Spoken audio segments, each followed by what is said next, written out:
Alex Martin came into the 2016 250 Lucas Oil Pro Motocross Championship as an 8-year veteran without a single overall race win. But after spending the last 2 years watching his younger brother Jeremy win multiple races and championships, he has consistently delivered podium finishes and defeats to his brother in the opening rounds this year. I felt like the underdog coming in. All the focus is on Cooper and Jeremy and Joey. When I was following him in the second moto at Hangtown, I think we were 4th and 5th at the time. I was sitting behind him, and then it got to a point where I was like, he's not going forward. I need to go around him. Alex Martin is on a mission right now to see Big Al make the move on Jeremy, who's a defending series champ. Alex got to be feeling good about this. When I passed him, mentally, I was in this whole new world of like, I'm faster at this point in time. Jeremy Martin is shaking his head. He said, brother, wait for me. Alex Martin drops the hammer and goes by. He's beat me a lot this year. I'd like to win, but if anyone's going to beat me on the weekend, I'd rather have it be him. Someone's got to make the Martin name proud. Alex and Jeremy's teammate, Cooper Webb, has taken the overall win at rounds 5, 6, and 7. But for round 8, the outdoor championship moves to Spring Creek Motocross Park, a track owned and operated by Alex and Jeremy's father, John. The hometown crowd and familiar terrain may be their final opportunity to stop Cooper from running away with the championship. Coming into Millville, everybody expects you to win when you grew up there and your parents own the place. Everybody from around the area is rooting for you. The pressure's there, and if they don't win, it's devastating.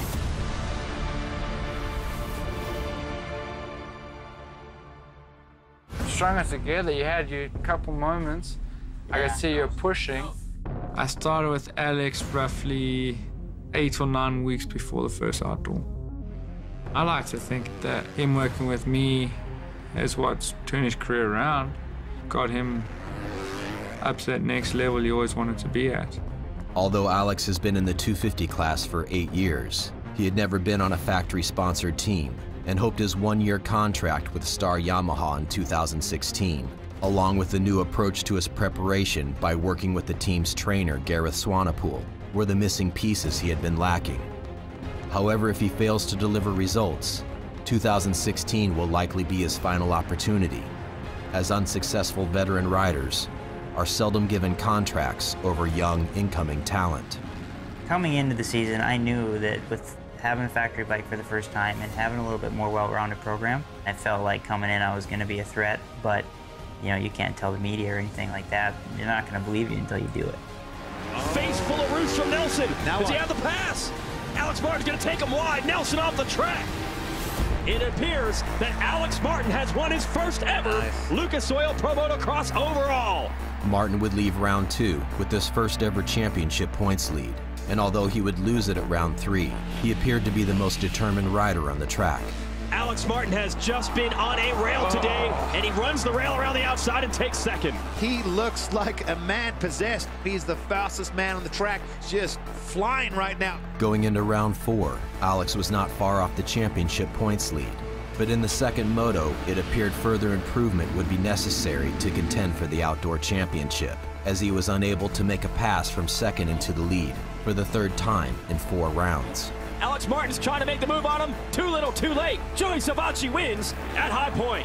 Alex Martin's so bummed back there. That's 3 times this year that he challenged Savacci for the second moto win down to the wire and just came up short. Alex would fail to clinch a moto win again at round 6, and although still a contender for the title, was running out of time going into the race at his home track. Swanepoel encouraged Alex to join his teammates Cooper Webb, Aaron Plessinger, and Mitchell Harrison for training in South Carolina. But Martin has chosen to train with his brother on their family property in Millville, Minnesota. Alex Martin is not here because home is home. Mom, dad, fiance, comfort.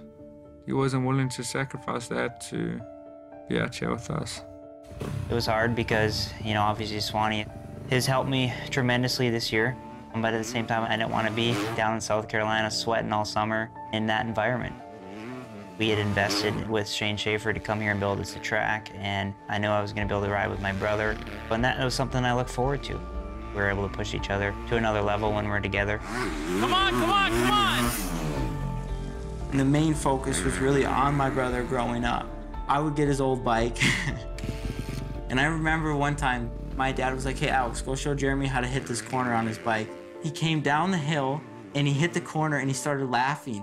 He was like, man, this is the biggest piece of bike I've ever rode. Like, he couldn't stop laughing. I just laughed too, because I didn't know any better. I never rode anything else. Growing up, it's a lot different than the way it is now. I was the older brother, the bully, picking on him a little bit, beating him up. Jeremy was a little pudge ball, eating candy and chips.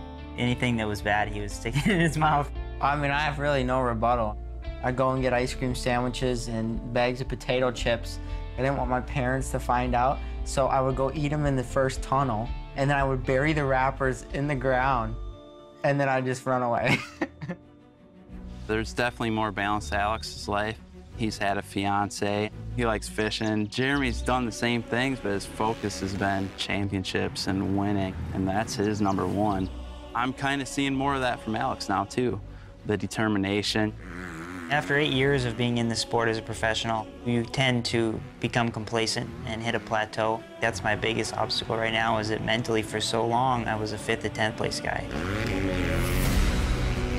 I'm finding that I have to change my mindset to where I accept nothing but winning. When he did win the championship in the outdoors, to me it was more just like, if he can do it, you know, I can do it.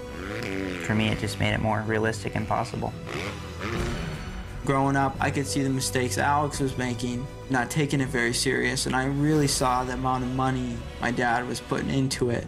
And I was like, I really got to do this and work hard to be successful, so hopefully one day I can repay him.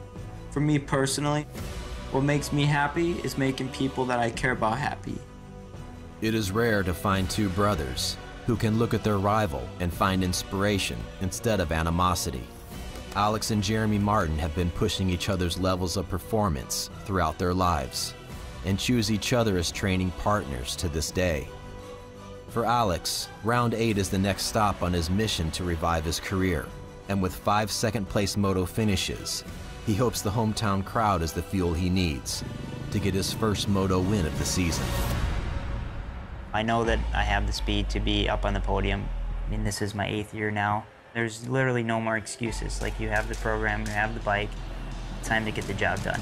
You know, the Martin brothers do not want to get beat on their home soil. Maybe someone can stop Webb. He's got 3 in a row. He won here last year. Someone's got to put the binders on this freight train, otherwise it might get out of control.